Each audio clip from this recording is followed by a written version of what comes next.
हरिः ओम् श्रीदक्षिणास्तोत्रम् श्रीयज्ञपुरुष उवाच पुरा गोलोकगोपीत्वं गोपीनां प्रवरा परा राधा समातत सखी च श्रीकृष्ण प्रेयसी प्रिये च श्रीकृष्ण प्रेयसी प्रिये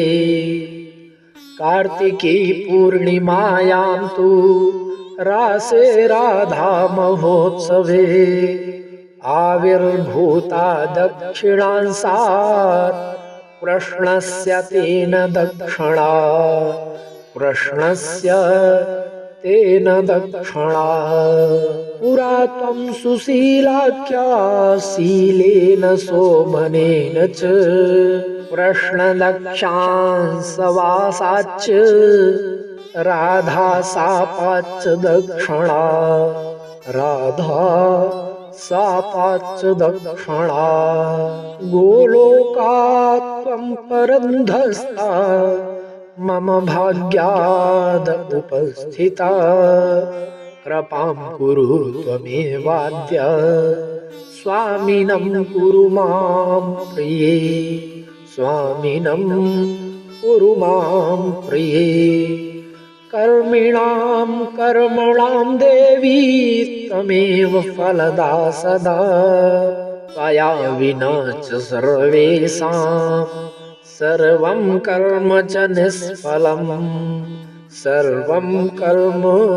च निष्फलम् फलशाखाविहीनश्च यथा वृक्षो महीतले त्वया विना तथा कर्म कर्मिणां च न शोभते कर्म कर्मिणां च न शोभते ब्रह्म विष्णु महेशाश्च दिक्पालादय एव च कर्मणश्च फलं दातुं न शक्ताश्च त्वया विना न शक्ताश्च त्वया विना कर्मरूपी स्वयं ब्रह्मा फलरूपी महेश्वरः यज्ञरूपी विष्णुरहं त्वमेषां साररूपिणी त्वमेषां साररूपिणी फलदाता परं ब्रह्म निर्गुणः प्रकृतेः परः स्वयं कृष्णस्य भगवान् च शक्तस्त्वया विना च शक्तस्त्वया विना त्वमेव शक्तिः कान्ते मे शश्वज्जनमनि जनमनि सर्वकर्मणि शक्तोऽहं त्वया सह वरानने त्वया सह वरानने इत्युक्त्वा तत्पुरुषस्तथो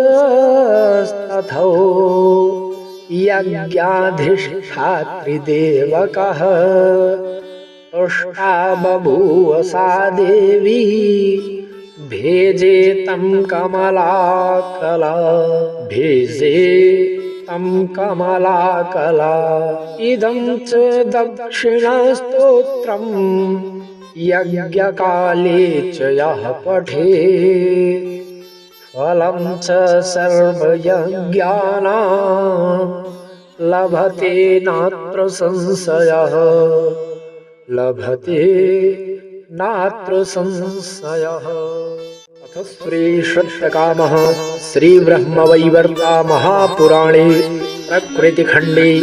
यज्ञपुरुषकृतं श्रीदक्षिणास्तोत्रम्।